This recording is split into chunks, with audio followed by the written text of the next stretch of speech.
Pelajaran berikutnya, kita melihat bagaimana hawa nafsu. Bahwa ternyata problem manusia itu cuma satu. Tidak lebih daripada satu. Apa itu? Hawa nafsunya. Orang soleh itu bukan orang yang tidak punya dosa. Orang soleh itu bukan orang yang tidak pernah tergelincir di dalam dosa. Orang soleh itu bukan berarti orang yang tidak punya kesalahan. Orang yang tidak punya keburukan. Tidak mungkin. Karena manusia itu semuanya punya hawa nafsu. Sehingga yang membedakan antara orang soleh dengan orang yang tidak soleh itu sederhana sekali. Orang soleh itu hawa nafsunya mudah dikendalikan. Hawa nafsunya mengalami sibghatullah. Mengalami celupan pewarnaan dari Allah. Imannya telah membentuk hawa nafsu yang mudah diatur. Mudah dikendalikan. Sehingga hawa nafsunya itu hanif. Cenderung kepada kebaikan. Cenderung kepada kebenaran. Cenderung kepada setiap hal yang bermanfaat. Dia mudah tersadarkan bahwa dirinya ada di dalam keburukan, maka dia pun segera meminta ampun, bertaubat kepada Allah untuk kemudian memperbaiki diri dan melanjutkan untuk menuntut ilmu, beristighfar, bertaubat dan seterusnya. Sehingga kita pun ingin mendalami hal ini dengan mempelajari surat Al-Fajr ayat 27 sampai dengan ayat 30. Bagaimana Allah Subhanahu wa taala memanggil-manggil hawa nafsu yang sukses. Apa panggilannya? Ya ayyatuhan nafsul mutmainnah. Wahai hawa nafsu yang tenang tentram. Mutmainnah. Mutmainnah itu gambaran tentang jiwa yang tenang dan tentram. Mengalami tumakninah. Sehingga dia merasa aman, merasa nyaman, merasa tentram, merasa ada pada kondisi yang menyenangkan. Kita jangan pernah membayangkan bahwa kebahagiaan itu karena uangnya banyak. Jangan pernah membayangkan bahwa orang berbahagia itu mesti orang yang sehat. Jangan pernah membayangkan bahwa orang yang berbahagia itu orang yang ganteng, orang yang cantik. Tidak. Tapi orang yang berbahagia itu orang yang jiwanya tenang. Orang yang selalu bersyukur. Orang yang selalu ridho dan menerima setiap apapun ketentuan Allah.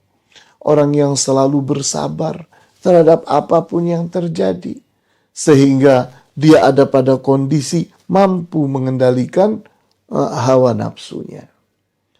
Walaupun dia miskin tapi hidupnya tenang tentram. Walaupun dia sedang sakit tapi hidupnya tenang tentram. Walaupun dia ada di dalam penjara sekalipun hidupnya tenang tentram. Walaupun dia tidak cantik, tidak ganteng tapi hidupnya tenang tentram. Walaupun dia dalam keterbatasan fisiknya, dia dalam keadaan tenang tentram. Sehingga kebahagiaan itu bukan di fisik, bukan pada uang, bukan pada harta, bukan pada benda, bukan pada materi-materi kehidupan yang lain. Tidak. Kebahagiaan itu letaknya di sini. Pada hawa nafsu. Hawa nafsu yang terkendali.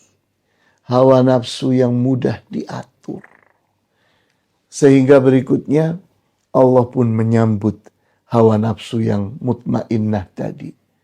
Irji'i ila rabbiki radiyatan mardiyah. Pulanglah engkau kepada Tuhanmu.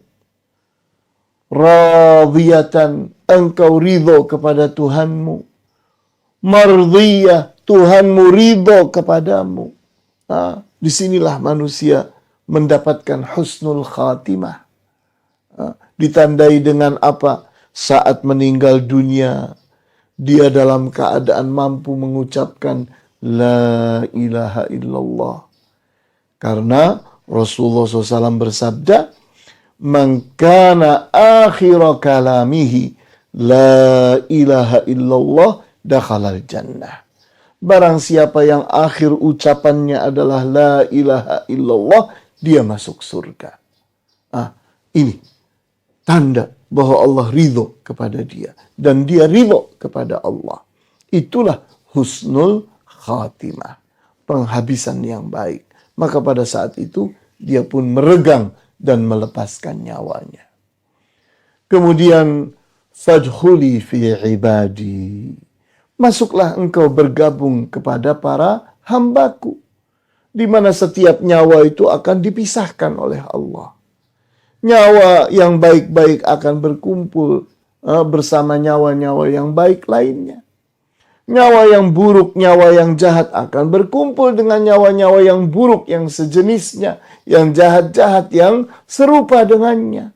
Dikumpulkan nyawa-nyawa tadi dalam kumpulan-kumpulan yang jelas, yang Allah mengerti itu semua. Karena Allah lah yang memilah-milahnya, memilih-milihnya. Kemudian Allah pun menyambut dengan yang lebih daripada itu semua. Wadkhuli jannati. Masuklah engkau ke dalam surgaku. Sehingga di saat malaikat itu mengambil nyawa yang diridhoi oleh Allah, maka apa yang terjadi? Dicatatlah namanya di bawah arsy bahwa dia penghuni surga. Sehingga sudah tertentu tempat tinggalnya. Sudah jelas dia akan berada di posisi yang mana di dalam surga. Maka saat dia dikembalikan lagi kepada tubuhnya di dalam kuburannya, dia pun dalam keadaan tenang tentram. Dia dalam keadaan nyaman walaupun sedang menunggu di alam barzakh, alam penantian, alam pemisah antara kehidupan dunia dengan kehidupan akhirat. Maka di alam barzakh itu dia menjalaninya dengan ketenangan, kenyamanan, kebahagiaan. Karena memang dia telah diridhoi oleh Allah dan dia pun ridho kepada Allah.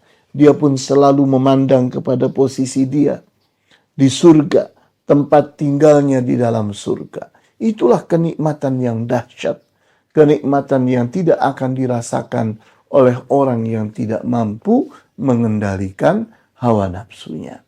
Nah, inilah pelajaran kita bahwa kita memerlukan pelajaran tazkiyatun nufus. Bagaimana kita membersihkan dan menjernihkan jiwa kita. Sehingga jiwa kita menjadi qalbun mahmum. Jiwa yang betul-betul bersih, jernih. Sehingga berikutnya Allah pun memberi rizki tumakninah. Ketenangan, ketentraman, keamanan, kenyamanan. Inilah pelajaran kita. Wallahu ta'ala a'lamu bis-shawab.